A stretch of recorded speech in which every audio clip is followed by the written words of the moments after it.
That did not go how I expected. And I loved it. Welcome back, everyone. It's me, Amanda. We are here today to talk about Daredevil Born Again, episode 3, which honestly, another banger. I gotta say, there's a lot to unpack with this episode. There's a lot that happened. There are some theories that I'm developing at this point. I had a conversation that was like an eye-opener. So we're gonna be talking theories. We're gonna be talking some of the changes that they made to this story and whether or not those work, what works and what doesn't in this review. So stay tuned. Obviously, before we get into it, fair spoiler warning, we will be talking about what happened in the episode. So if you haven't watched the episode yet, spoilers in effect. What happens in this episode? This episode is basically the story that we have from the comics from Bendis's Daredevil run, the story of the murder trial of Hector Ayala, who is White Tiger.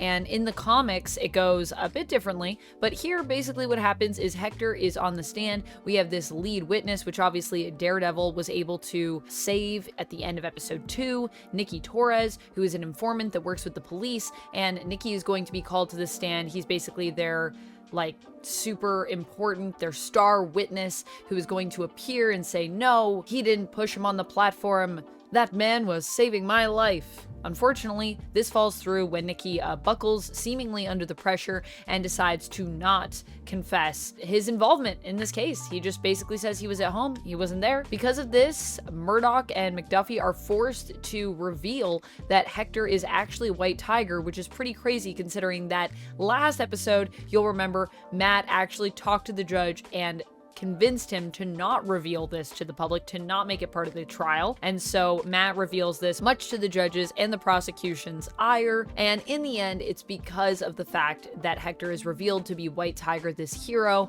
and they're able to call character witnesses to the stand and show how much of a hero he is, that he gets a verdict of not guilty. That's right, he's a free man. Matt has a cute dinner moment with Heather Glenn. Meanwhile, Wilson Fisk and Vanessa Fisk are still going to therapy, still figuring out their stuff. And at the same time, Matt is having to somewhat confront the fact that he maybe is not so good at not being a hero. He's been stroking that horn a lot, you know what I'm saying? Unfortunately, even though Hector gets off on this trial and is declared not guilty, he does decide to return to being White Tiger, something Matt warned him about and said would be dangerous. And while he is out patrolling, he is shot and presumably killed. And who is he shot by? Well, we don't really know, but we kind of know. Someone wearing a Punisher shirt, but it's not who you think, if that's what you're thinking. So let's talk about that first, the Punisher stuff. So obviously, the last episode, we talked about the Punisher tattoos that these officers had. Once again, in the trial, we see another officer who has a really prominent neck tattoo, actually. It's like, that's a choice, man. I've never met a police officer with a neck tattoo, but I like that this guy is representing. So it seems that what's happening with these officers is that there is perhaps a subsect of police officers who are idolizing the Punisher and kind of seeing him as a role model and seeing him as a symbol of justice. This idea of taking the law into your own hands, kind of going around the system, which is kind of ironic when you consider that, I mean, Wilson, for example, he wants vigilantes to be held accountable. He doesn't want them on the streets. He thinks they don't belong because they think that they're above the law. And in a weird way, although Hector getting killed is something that Wilson would have wanted, I don't think necessarily he was behind it, by the way, but I'm just saying, although it was something that Wilson would have wanted, it was kind of done in a way that I think he wouldn't approve of, because even though these people are officers, potentially, they are putting themselves above the law because they're doing this while they're off duty, presumably. They are just doing stuff of their own volition because they believe it's the right thing to do. At least that's my takeaway for who is behind this. Obviously, we don't know who that figure was. Was it one of the police officers that we've seen with the Punisher tattoos?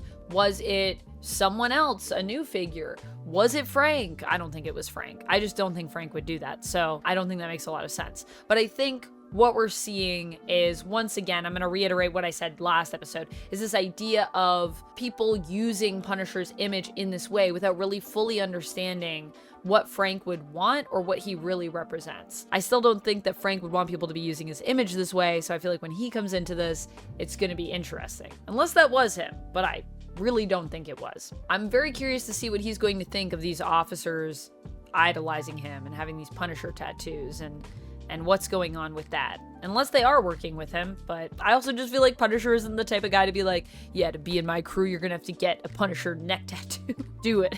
Speaking of, Wilson does say near the end of this episode, though, which is right before Hector is shot, that scene happens. We get this scene with Wilson talking to BB and saying that he's displeased with the verdict that was found in the Hector case because Hector took a life and he should have to pay and he's guilty and all of this stuff. And BB's like, well, the jury found him not guilty, so that's justice.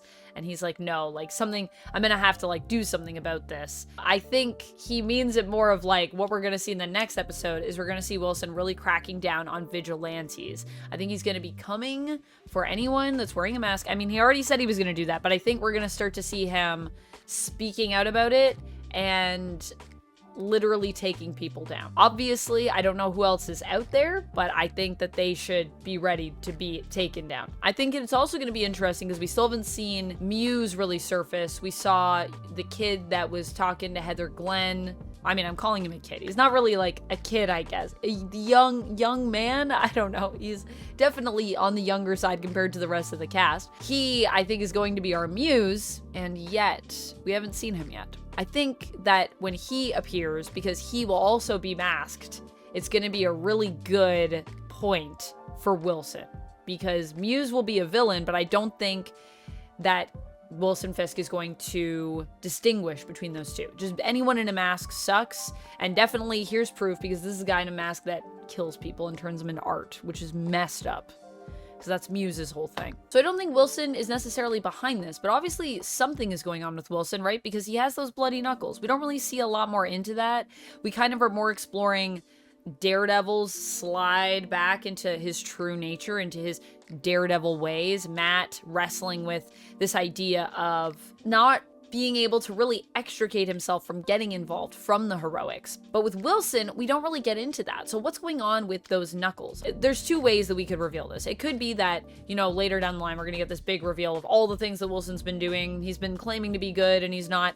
But I don't think that's as interesting as the fact is he really is trying to turn over a new leaf, and that his knuckles are maybe just from him trying to cope with the rage that he still experiences, but he doesn't want to put it out in a destructive manner. So I think maybe he's just like got a wall that he's hitting or a board that he's punching or something. I think it's something that's going to be a lot more simple than him being behind everything.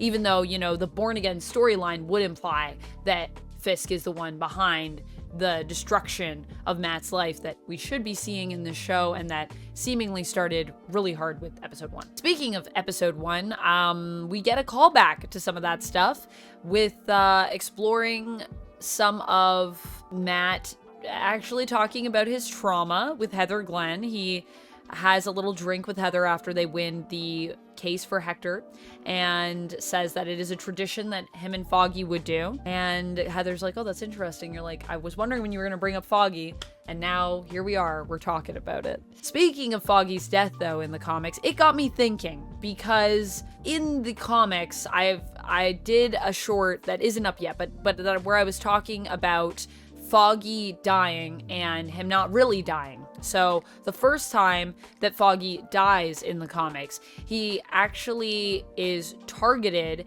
because of his relationship with Matt. It's revealed that Matt is Daredevil, and because that he is close with Daredevil, Foggy, when he is visiting the prison, he ends up getting stabbed a bunch and dies. Later we find out he didn't actually die. He was revived in the ambulance, and he was able to be put into witness protection just to protect him. So Matt thinks he's dead, everyone thinks he's dead, but Foggy's actually alive and living this like other life for his safety. And I am wondering if we're gonna do something like that with Foggy in the show, or if he's really dead. And the other thing I was thinking of is that in the comics, that first time he's targeted and killed, he's targeted because of his connection to Matt. And I was wondering, you know, is that possible here? Because obviously Wilson and Vanessa would know, I think, who Matt is. And is it possible that they could be behind what happened to Foggy and that it was a targeted hit because he's close to Matt to basically destroy Matt from the inside, to really mess him up? Because it's also Bullseye that they send in, and, you know, Bullseye obviously has this very close connection with Fisk.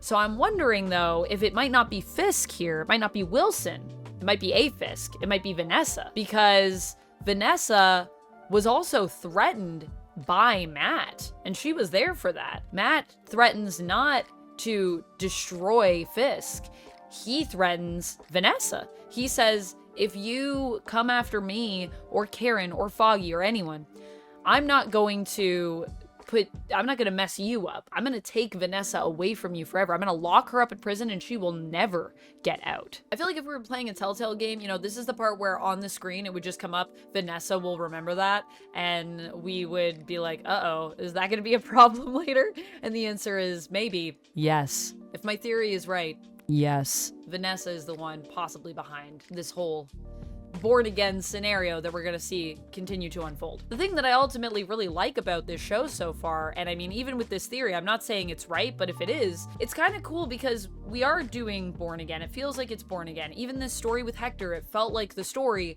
but they've just changed enough things to keep those of us that are familiar with the comics on our toes. And I like that because it's like you get to experience the story almost fresh, even though you already know where it ultimately ends up. And it's also a good modernization, I think, of the story. I feel like with the elements that we have here, with the setting that we have in, you know, 2025 and modern day, it makes sense that we would be changing Hector's story up. I mean, in that story, he stops a robbery and he's holding a TV, and then they basically think that he stole the TV, and then because a cop was shot at the scene, they think he shot the cop, when really he was defending the cop that died. That story is still great, but I feel like it's just feels a little typical in the modern day. Whereas what they did with him coming on the platform and trying to defend this person, not knowing these people were cops, and then, you know, one of them falling in front of the train, it's a similar vibe, but it's got a different kind of setting to it, and it makes the case a lot more different. It makes it actually more interesting. So I feel like they're just revisiting some of these stories and just refreshing them in a way that feels really great, and I think really works for the show. Speaking of what's going on with Matt in this episode, something that I just want to touch on really quickly is that Matt is in such denial here. He really is. That whole conversation that he has with Hector, he really is in denial. He clearly wants to be Daredevil. He wants to return to the heroic life.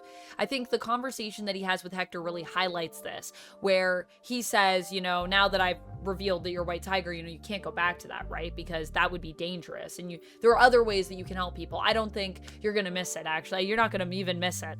And Hector is so steadfast in what he believes, that he is White Tiger, and to ask him to give it up is to like ask him to stop breathing. Hector is so aware of how important it is to be White Tiger, how that is him, and Matt is so in denial. He is so blind to the fact, pun not intended, he is so blind to the fact that he is just not being his true self here. It is intense. It is intense, and it's gonna come back to bite him in the foot. And I can't wait to see him break down and then return to being Daredevil again. I know that's kind of, is that messed up? Maybe. But I'm very excited for that realization to dawn on him. And I feel like that whole conversation, Matt's really trying to convince himself of the fact that, like, you know, there's other ways you can help. Because clearly it's not working out so well. He tried to do it the legal way. He tried to do it that way, and, you know, he lost his star witness. I mean, he still pulled it off, but I definitely think he's thinking about returning to being Daredevil and just the importance of it, the good he can do. I think it's really cool as well because it kind of plays into this idea that we established with that first fight even. I was reading an article where they were talking about how that was shot, and the reason why they use a lot of stationary cameras, which is probably a reason why people felt it was really different, even though it actually is the same stunt coordinator from season 1 of Daredevil. The whole thing that they changed up is that normally you kind of would be more in the fight. Like they were talking about how in a lot of action fights, you're following characters around, so you feel like you're in it with them. But with this, they really wanted to have stationary cameras, so we were sort of outside of it. It felt like we were omniscient, we were observing, because the whole idea of that fight, the reason also why it starts off season 1 is, and we don't build to that moment, is because it's something that's just gonna happen. It's like a fated moment. It has to happen, and we're kind of seeing it from the outside because it's not something that Matt really has control over. It's something that's just gonna happen to him, and he has to deal with it. And I think this whole season is really about this idea of embracing your true nature, embracing fate, embracing what you have around you. And even this conversation with Hector kind of plays with that idea of Hector knows who he is, he embraces who he is, his nature, and Matt is in denial of that. So it's really cool because you can kind of see a through line with each episode where we're playing with these themes in a really interesting and smart way, both visually, but also in terms of the story and the dialogue, and I just love to see it. It's just good storytelling, in my opinion. So yeah, we'll have to see if Nicky Torres comes back. I don't know if something spooked him when he was on the stand, or if he just crumbled under the pressure seeing so many cops, and especially those with the Punisher neck tattoos that he's probably known about.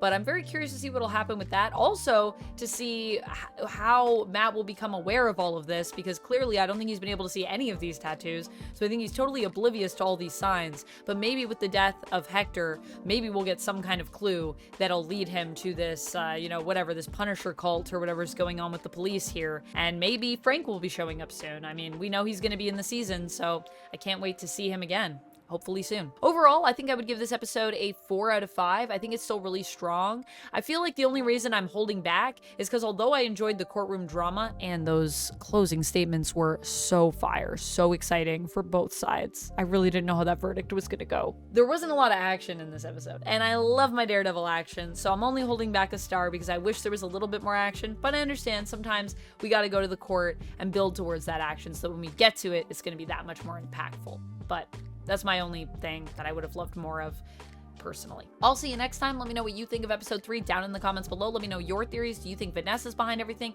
Do you think Wilson's behind everything? Do you think Punisher's behind everything? I don't know. Who do you think is behind all of this crazy stuff that's been happening so far? And what do you think is really going on? Let me know down in the comments. Maybe it's Heather Glenn. Maybe it's Muse. Who knows?